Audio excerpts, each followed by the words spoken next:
तो आज हम जो प्रॉब्लम पढ़ने वाले हैं वो है क्वेश्चन नंबर 8। तो इसे आप अच्छे से ध्यान देंगे। Find the Cartesian equation of line passing through point A111। Passing through बोला है मतलब डेफिनेटली ये जो है वो ए वेक्टर होगा जिसे हम कहते हैं x1 y1 z1 and perpendicular to the vector b and c।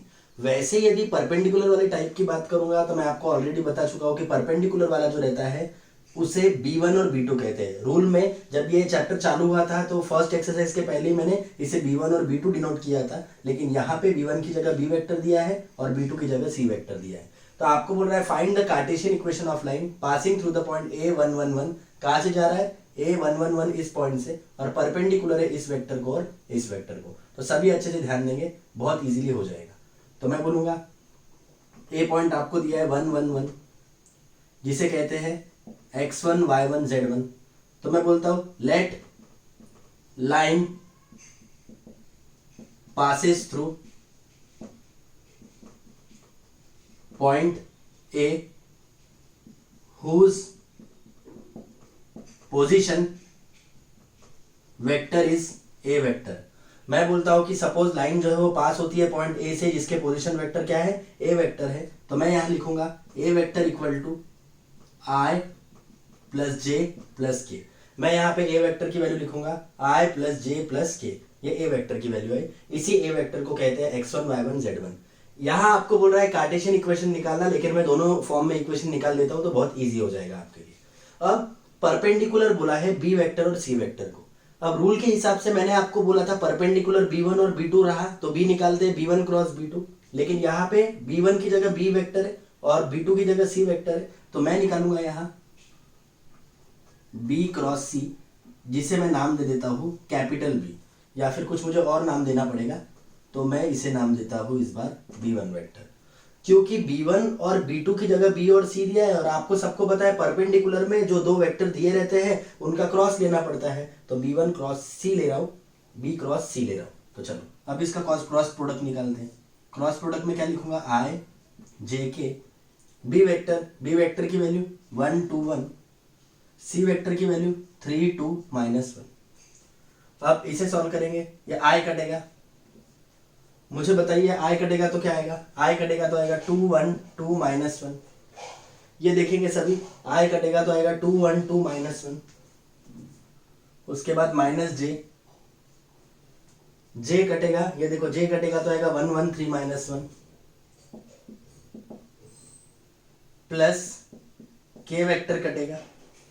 के वेक्टर जब कटेगा तो आएगा 1 2 3 2 1 2 3 2। तो ये आएगा आई, ये आएगा 2 इंटू -1 -2 -2 1 जा 2 माइनस जे 1 इंटू -1 -1 -3 1 जा 3। ये आएगा प्लस के 2 1 जा 2 -3 2 जा 6। तो ये आएगा आई -2 और -2 -4 आएगा, माइनस जे -1 और -3 -4 आएगा, प्लस के 2 और -6 -4 आएगा। ये ऐसा आएगा। अब इसे सॉल्व करते हो तो ये आएगा -4i प्लस 4j -4k। ये वैल्यू मैंने माना B1। यहाँ पे मैंने ये जो वैल्यू माना इसको क्या माना मैंने? B1 वेक्टर, ऐसा मैंने नाम दिया। अब आगे मैं लिखूंगा, ये B1 वेक्टर है, मैं लिखूंगा वेक्टर इक्वेशन ऑफ लाइन। तो आप एक बात ध्यान देंगे जो आपको अच्छे से समझनी पड़ेगी, अदरवाइज आपको ये नहीं समझेगा। तो सबसे पहली बात जो मैं इंपॉर्टेंट बताना चाहूंगा कि ये जो B1 वेक्टर होता है इसको और छोटा कर सकते हैं। देखो कैसे, ये 4 है, ये 4 है और ये -4 है। तो इसको यदि मैं 4 से डिवाइड करता हूं, या फिर आप इसको ऐसा लिखो direction ratio of given line. आप सबको पता है जो B वेक्टर रहता था उसके जो भी वैल्यूज रहती थी उसको डायरेक्शन रेशियो कहते थे, लेकिन यहाँ B की जगह मैंने क्या नाम दिया? B1। तो ये B1 B वेक्टर ही है तो इसके डायरेक्शन रेशियो रहेंगे A -4। ये जो A है, ध्यान देंगे सभी, A की वैल्यू रहेंगी -4, B की वैल्यू रहेंगी 4, C की वैल्यू रहेंगी -4। A की वैल्यू -4, B की वैल्यू 4 और C की वैल्यू -4। और इसको आप ऐसा भी कर सकते हो, देखो कैसे, पहले समझा देता हूं। सब 4 से डिविजिबल है, 4 से डिविजिबल है तो लिख सकते हो या -1, या लिख सकते हैं +1, या लिख सकते हैं -1। उसमें भी एक चेंजेस है, ए की वैल्यू शुरुआत में ही हम माइनस नहीं रखते हैं, तो हम इसके पूरे साइन चेंज किए तो इसको ऐसा भी लिख सकते हैं और करके a = 1, b = -1, c = 1। मतलब इसके साइन क्या किए, चेंज किए। क्या बोला, इसके साइन क्या किए, चेंज। या अभी फिलहाल मत करो आप, यहाँ पे भी मत करो, मैं इसको ऐसे ही आपको समझा दूंगा अच्छे से। तो इसके डायरेक्शन रेशियो आएंगे, a की वैल्यू -4, b की वैल्यू 4 और c की वैल्यू -4। अब लिखूंगा मैं सीधा equation of line in Cartesian form. हाँ, कार्टेशियन फॉर्म में क्या इक्वेशन आएंगी, x - x1 upon a equals to y - y1 upon b equals to z - z1 upon c। अब इसको सॉल्व करते हैं तो यह आएगा x माइनस, ये x1 है, बताइए x1 का वैल्यू 1 है, y माइनस ये y1 है, y1 का वैल्यू 1 है, z माइनस ये z1 है, z1 का वैल्यू 1 है। यदि मैं अपॉन की बात करूंगा तो अपॉन में a आता है, a की वैल्यू -4, b की वैल्यू +4 और c की वैल्यू -4, ऐसा आएगा। अब आप चाहो तो ये जो है, ये दिख रहा है आपको 4 4 4, यदि मैं इक्वेशन को 4 से इंटू करता हूं तो मैं लिखता हूं मल्टीप्लाई इक्वेशन बाय 4। 4 से इक्वेशन को इंटू करता हूं या तो क्या आएगा बताओ, यहां 4 के साथ 4 कैंसिल होकर आएगा x - 1 अपॉन -1, यह आएगा y - 1 अपॉन 1, यह आएगा z - 1 अपॉन -1। 4 के साथ 4 कैंसिल किया तो -1 आया, 4 के साथ 4 कैंसिल किया तो 1 आया, 4 के साथ 4 कैंसिल आया तो -1 आया। अब उसके बाद चेंज दी साइन। अब ये साइन चेंज करना इसलिए पड़ रहा है क्योंकि शुरुआत में ही माइनस आया, तो इसको लिख सकते हैं x - 1 upon 1, y - 1 upon 1, z - 1 upon 1। ये माइनस का प्लस हो गया, ये +1 का यहाँ सॉरी -1 होगा और ये माइनस का प्लस हो गया। अब बताइए अपॉन में कुछ नहीं यानी 1 ही होता है, तो इसको लिखेंगे x - 1। क्या मैं इसको ऐसा लिख सकता हूं, माइनस ब्रैकेट में y - 1, मतलब ये 1 को हटाया और ये जो माइनस था उसको ऊपर शिफ्ट किया, यहां बचा z - 1, तो ये आएगा x - 1। यहां मैं माइनस से अंदर इंटू करूंगा तो ये आएगा -y + 1, प्लस का माइनस और माइनस का प्लस, और यहां आएगा z - 1, तो यहां आएगा x - 1। इसको उल्टा करो तो ये आएगा 1 - y, 1 को पहले और -y को बाद में, और ये आएगा z - 1। यहाँ पे आपका आंसर फिनिश। तो यहाँ क्या दिया था कि ये जो लाइन है वो कहाँ से पास हो रही है, a पॉइंट से, मतलब ये x1 y1 z1 है जिसे a वेक्टर कहते हैं, और इन दो वेक्टर के परपेंडिकुलर है। परपेंडिकुलर में क्या होता है, जिन दो वेक्टर के परपेंडिकुलर रहा उसका क्रॉस प्रोडक्ट लेना पड़ता है, तो मैंने इसका क्रॉस प्रोडक्ट लिया b क्रॉस c। रूल में मैंने b1 और b2 नाम दिया था, यहाँ पे b क्रॉस c है इसलिए मैंने इसको b1 नाम दिया। अब क्रॉस कैसे निकालते हैं, i j के, b वेक्टर के कोएफिशिएंट 1 to 1, c वेक्टर के कोएफिशिएंट 3 to -1, इससे b1 वेक्टर आया, मतलब इसके डायरेक्शन रेशियो -4 4 और -4। फिर equation of line in Cartesian form होता है x - x1 upon a, y - y1 upon b, z - z1 upon c। यहाँ पर यदि मैं बात करूंगा तो x1 जो है इसकी वैल्यू यदि बात करूंगा, x1 की वैल्यू 1, y1 की वैल्यू 1, z1 की वैल्यू 1, a b c का वैल्यू -4 4 -4। मल्टीप्लाई करूंगा 4 से तो यहाँ 4 के साथ 4 कैंसिल होकर -1 आएगा, 4 के साथ 4 कैंसिल होकर 1 आएगा, या -1 आएगा। उसके बाद साइन चेंज करो तो माइनस का प्लस, प्लस का माइनस, माइनस का प्लस आएगा। देन अपॉन में कुछ नहीं यानी 1 होता है, जो नहीं भी लिखे तो चलता, जो नहीं भी लिखे तो चलता, यहाँ माइनस ऊपर शिफ्ट, माइनस से अंदर जैसे इंटू किया तो प्लस का माइनस और माइनस का प्लस हो गया, फिर ये उल्टा हो गया, 1 आया पहले और y आया बाद में। देख लीजिए इसे एक बार।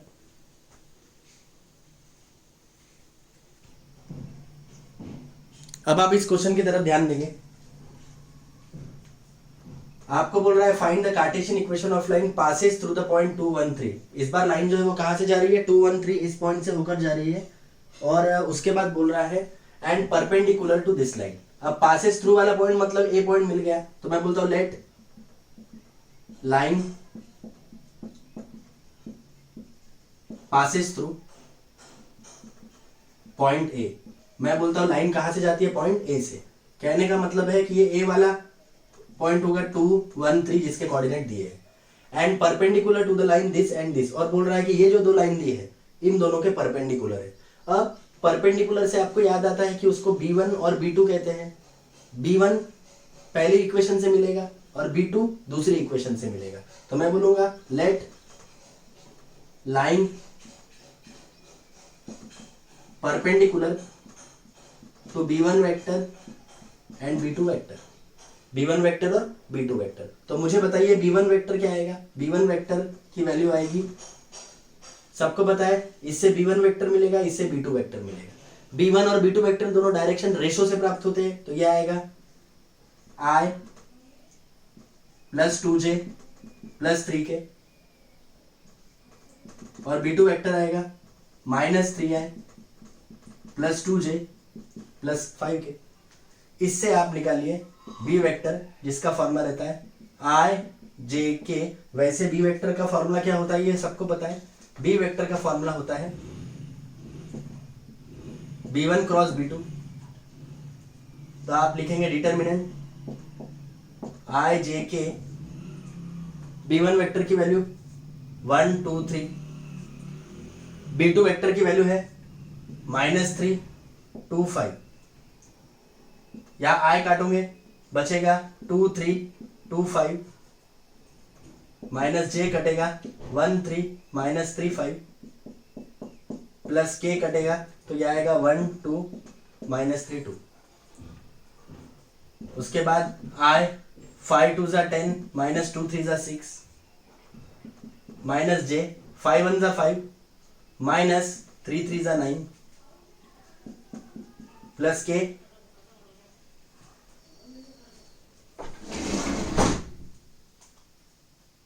2 1 2 माइनस 3 2 6। क्या किया? B1 क्रॉस B2 लिया। कैसे सॉल्व किया? 5 2 10 2 3 6 माइनस जे 5 1 5 बीच में minus minus 3 into 3 minus 9 plus के 2 1 2 माइनस माइनस 3 2 माइनस 6। तो यह आएगा आई 10 माइनस 4 6 माइनस जे माइनस इंटू माइनस प्लस लोगे तो 9 और 5 14 आएगा प्लस के माइनस इंटू माइनस प्लस 6 और 2 8 आएगा। तो यह आएगा 4i minus 14j plus 8k। ये बी वेक्टर आएगा। और बी वेक्टर से आपको डायरेक्शन रेशो मिलते हैं। तो मैं बोलूंगा direction ratio of given line क्या आएंगे? ए का वैल्यू 4, बी का वैल्यू -14, सी का वैल्यू 8। अब मैं लिखूंगा Cartesian equation of line. Cartesian equation of line आएगा x minus x1 upon a equals to y minus y1 upon b equals to z minus z1 upon c। तो यहां पे आएगा, ये देखिए a के कोऑर्डिनेट x1 y1 और z1। तो आएगा x माइनस 2 अपॉन a का वैल्यू 4 है, y माइनस y1 का वैल्यू 1 है upon minus 14, z minus z1 का वैल्यू 3 है अपॉन में c आएगा, c का वैल्यू 8 है। अब ये 4, ये -14 और ये 8, यदि मैं इसकी बात करूंगा तो सबको दिख रहा है कि ये 4, 14 और 18 2 से डिविजिबल है।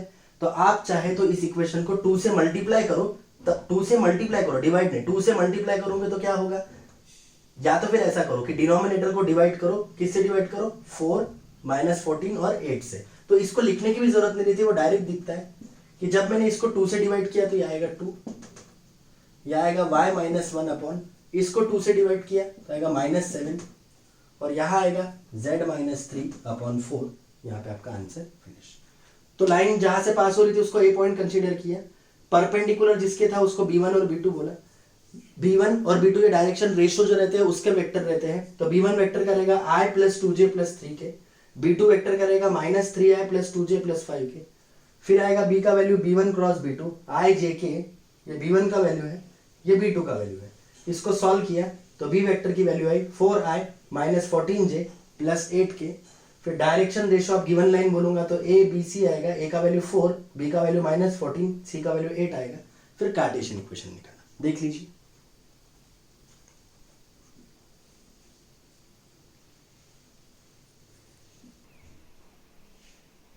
अब ये क्वेश्चन बहुत ही टफ है, 4 मार्क का आ सकता है ये, क्योंकि ये टाइप ही नया है, तो थोड़ा सा अच्छे से ध्यान देंगे।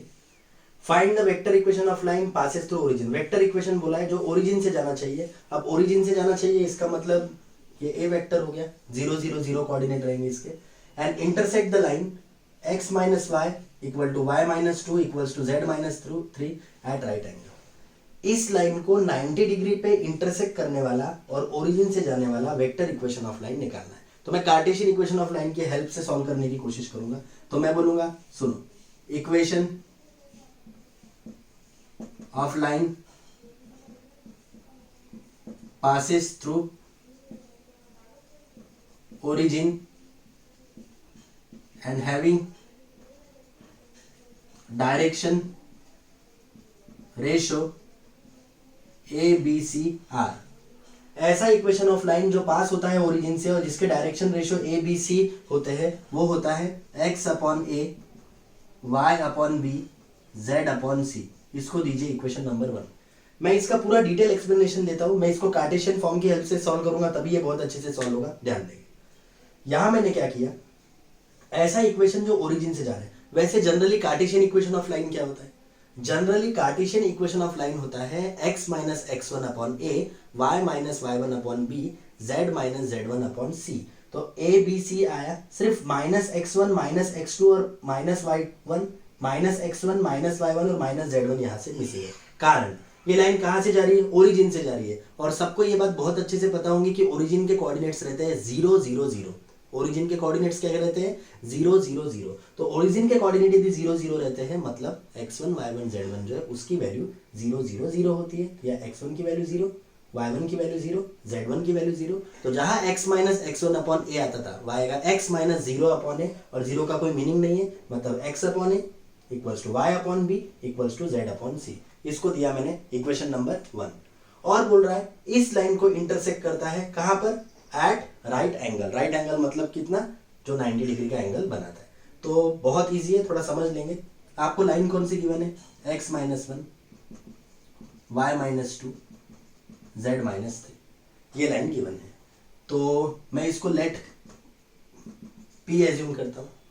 अच्छा, फिर भी मैं यहां पे एक लाइन लिख देता हूं, direction ratio of above given line. आप सबको पता होगा कि इसके डायरेक्शन रेशियो नीचे होते हैं, मतलब अपॉन 1 अपॉन 1 अपॉन 1। तो इसके डायरेक्शन रेशियो क्या होंगे? 1 1 1। इसके डायरेक्शन रेशियो क्या होंगे? 1 1 1। मतलब मैं यहां पे बोल सकता हूं a equals to 1, b equals to 1, c equals to 1। अब क्योंकि मैंने ऑलरेडी ए बी सी नाम दे चुका हूं तो ये थोड़ा सा गलत लगेगा, इसलिए मैं इसको a1 b1 और c1 मानता हूं। अच्छे से ध्यान देंगे, इसे बहुत अच्छे से सॉल्व करना है। हमें ऐसी वेक्टर इक्वेशन ऑफ लाइन निकालनी है, वेक्टर इक्वेशन ऑफ लाइन निकालनी है जो पास हो रही है ओरिजिन से। ओरिजिन मतलब 0 0 0 से, और इस लाइन को इंटरसेक्ट कर रही है राइट एंगल पे। ये टाइप हमने कभी पढ़े ही नहीं है। तो इसको कैसे किया? Equation of line passing through origin and having direction ratio A B C are. Generally Cartesian equation of line की हेल्प से हम सॉल्व करने वाले हैं। तो ऐसी लाइन जो ओरिजिन से जाएंगी उसका इक्वेशन रहता है x upon A, y upon B, z minus C, z upon C. यहाँ पे x1 y1 z1 की वैल्यू 0 होती है क्योंकि ये ओरिजिन से जाता है। अब ये लाइन गिवन है x minus 1, y minus 2, z minus 3। इसको मैंने p माना, या फिलहाल आप इसको हटा दो और इसको बोलो गिवन है। Direction ratio of above given line, यदि इस लाइन का डायरेक्शन रेशियो निकालोगे आप तो a1 का वैल्यू 1, b1 का वैल्यू 1, c1 का वैल्यू 1। अब जो मैं बता रहा हूं बहुत अच्छे से ध्यान देंगे। मैं बोलूंगा as required line is perpendicular to given line. आपको कैसे पता चला कि जो लाइन हमको पता है, जो लाइन हमको फाइंड आउट करनी है वो गिवन लाइन के परपेंडिकुलर है? ये देखो, बोल रहा है वेक्टर इक्वेशन निकालनी है जो राइट एंगल पे इसको इंटरसेक्ट करती है। राइट एंगल मतलब कितना डिग्री होता है? राइट एंगल मतलब परपेंडिकुलर होता है, और परपेंडिकुलर और राइट एंगल का मतलब सेम होता है। मतलब जो रिक्वायर्ड लाइन है जो हमें फाइंड आउट करनी है वो गिवन लाइन के परपेंडिकुलर है। इसलिए हम लिखेंगे a1 plus b1 plus c1 equal to 0। बेटा इसमें जरा भी कंफ्यूज मत होइए, इसमें कंफ्यूज होने का कोई ये भी नहीं है। मैं ऑलरेडी बता चुका हूं कि सपोज करो दो लाइनें हैं, एक का डायरेक्शन रेशियो है a1 b1 c1 और दूसरे का डायरेक्शन रेशियो है a2 b2 c2। तो यदि दो लाइनें परपेंडिकुलर रहती है तो a1 a2 plus b1 b2 plus c1 c2 इसका वैल्यू 0 होता है। तो यहाँ लिखा मैंने a1 plus b b1 plus c c1 equals to 0। तो देखिए a का वैल्यू a ही है यहाँ, बट a1 का वैल्यू 1 है, प्लस b इंटू b1 का वैल्यू भी 1 है, मैं इसको विदाउट ब्रैकेट भी लिख सकता हूँ, प्लस c इंटू c1 का वैल्यू भी 1 है इक्वल्स टू 0। तो यह आएगा a plus b plus c equals to 0। इसको देता हूँ मैं इक्वेशन नंबर 2, इसका आगे काम आने वाला है। अब जो आपको लाइन दी है उसकी हेल्प से भी आप एक्स वाई जेड ऐसे कोऑर्डिनेट निकाल सकते हो। तो आपको कौन सी लाइन गिवन है, मैं बोलता हूँ let x minus 1 y minus 2 z minus 3 equals to p। मैं इसे p मानता हूं। अब यहां से मैं निकालूंगा तो x minus 1 equals to p आएगा, y माइनस 2 इक्वल्स टू भी p आएगा, z माइनस 3 इक्वल्स टू भी p आएगा। तो x का वैल्यू आएगा 1 प्लस p, y का वैल्यू आएगा 2 प्लस p, z का वैल्यू आएगा 3 प्लस p। अब कभी भी दो लाइनें जब इंटरसेक्ट करती है तो दोनों का इंटरसेक्टिंग पॉइंट सेम रहता है, मतलब कहीं ना कहीं इसका इंटरसेक्टिंग x और y का कोऑर्डिनेट और इसका इंटरसेक्टिंग x और y का कोऑर्डिनेट सेम होता है। तो ये जो x y z आया, ये x y z जो गिवन लाइन दी थी ये, इसकी हेल्प से मैंने निकाला। ये देखिए ये जो लाइन थी यही लाइन है वो, अपॉन में 1 यदि हटा देता हूँ तो इसको मैंने p माना, इससे x y z आया। ये x y z जो है ये वैल्यू मैं इस इक्वेशन 1 में पुट करूंगा। इसका कारण बताता हूं कि जब कभी भी दो लाइन इंटरसेक्ट करती है तो दोनों का x का वैल्यू सेम होता है। तो मैं लिखता हूं put x y z in equation number 1। तो यहां आएगा 1 प्लस p अपॉन में a, y की जगह 2 प्लस p अपॉन में b, z की जगह 3 प्लस p अपॉन में c। अब इसको बोलो let 1 plus P upon A, 2 plus P upon B, 3 plus P upon C. इसको m मानो, x भी मान सकते थे, मैंने m माना। तो यदि मैं इसको m मानता हूं तो यहां पे क्या आएगा, यहां आएगा 1 plus P equals to A M, यहां आएगा 2 plus P equals to B M, और यहां आएगा 3 plus P equal to C M. ऐसा आएगा 1 plus P equal to A M आया, उसके बाद 2 plus P equal to B M आया, और उसके बाद 3 प्लस पी जो है उसका वैल्यू यदि मैं बात करूंगा तो उसका वैल्यू जो है वो क्या आया, सी एम आया। अब इसे अच्छे से ध्यान देंगे आप इसको ऐसा लिख सकते हो 1 plus P upon M equals to A, 2 plus P upon M equals to B, 3 plus P upon M equals to C. तो ये ए बी सी की वैल्यू देखो, ए बी सी के अलग वैल्यू जो है वो आप 2 में पुट करो। तो मैं लिखूंगा put A B C in equation 2। तो यह आएगा ए, व्हाट इज ए आया 1 plus P upon M, plus B आया 2 plus P upon M, plus C आया 3 plus P upon M equals to 0। अब मैं लिखता हूं इसको, आपके ऊपर डिपेंड है, इसको ऐसा भी कर सकते हैं, डिनोमिनेटर सेम है इसलिए एक बार। तो 1 plus P plus 2 plus P plus 3 plus P equal to 0। P P P 3 P, 2 और 1 3, 3 और 3 6 इक्वल टू 0 आएगा। तो आएगा 3 पी इक्वल टू -6, पी आएगा -2। तो यहाँ यदि आप ऑब्जर्व करते हैं तो पी का वैल्यू कितना आया है, पी का वैल्यू आया है -2। तो इससे आप ए बी सी की वैल्यू निकाल सकते हो। ये बताइए क्या आएगा ए, इससे ए आएगा 1 प्लस पी, पी का value -2 upon M, B equals to 2, P का वैल्यू -2 अपॉन एम, सी की बात करूँगा तो आएगा 3 प्लस -2 अपॉन एम। तो यह आएगा A 1 -2 upon M, plus into minus minus, B आएगा 2 -2 अपॉन एम, और सी आएगा 3 -2 अपॉन एम। तो ए का वैल्यू आएगा 1 अपॉन एम, बी का वैल्यू आएगा 0 अपॉन एम मतलब 0, और सी का वैल्यू आएगा 1 अपॉन एम। यहाँ आएगा बेटा -1, अच्छे से चेक करेंगे 1 -2 ये -1 है। हमें जो रिक्वायर्ड लाइन निकालनी है वो ये है ना। तो मैं लिखूंगा put A B C in equation number 1। Equation number 1 में पुट करोगे तो क्या आएगा, x upon -1/m plus y upon B, B का वैल्यू 0, सॉरी यहाँ इक्वल टू है, equal to z upon C, C का वैल्यू 1/m। अब ये टोटली आपके ऊपर डिपेंड है कि आप क्या करते हो, तो ध्यान देंगे इधर सभी, मैं मिटा रहा हूं।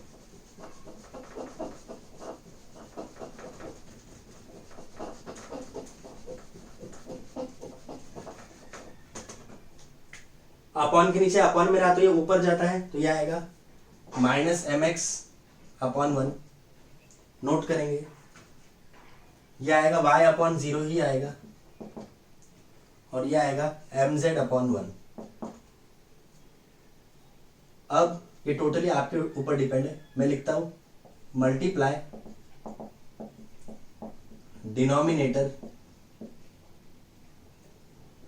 या ऐसे लिखता हूं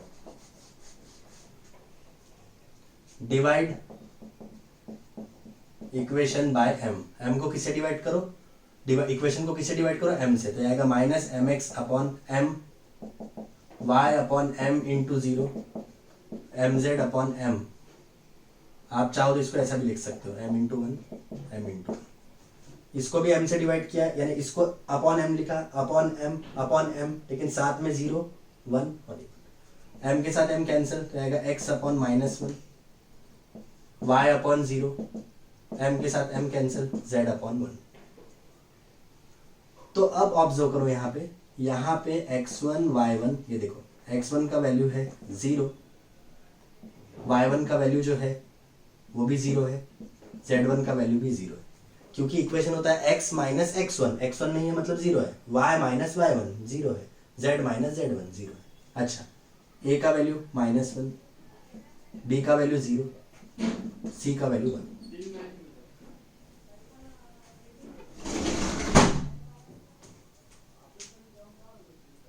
अब ध्यान दो x1 y1 और z1।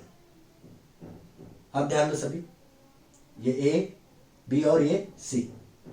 मुझे एक बात बताइए, x1 y1 z1 मतलब a वेक्टर होता है, मतलब a वेक्टर का वैल्यू क्या है, 0i plus 0j plus 0k।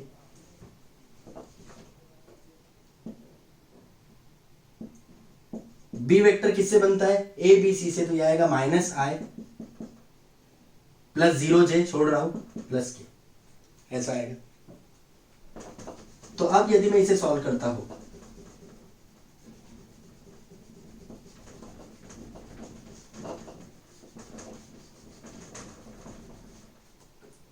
तो ये a का वैल्यू हो गया, और ये जो है वो किसका वैल्यू हो गया, b का। तो इसे यदि मैं सॉल्व करता हूं तो ये आएगा vector equation of line r vector equal to a plus lambda b vector. a vector की यदि बात करूंगा तो 0 ही है, तो 0 को छोड़ दो, प्लस लैम्बडा, b का वैल्यू -i प्लस j, तो r आएगा लैम्बडा -i प्लस j। यहाँ पे आंसर फिनिश। क्या बोला था, ऐसा इक्वेशन ऑफ लाइन निकालना है जो ओरिजिन से जा रहा है, और जो लाइन गिवन है, ये वाली लाइन जो गिवन है, इसको इंटरसेक्ट करके जा रहा है राइट एंगल पे, मतलब 90।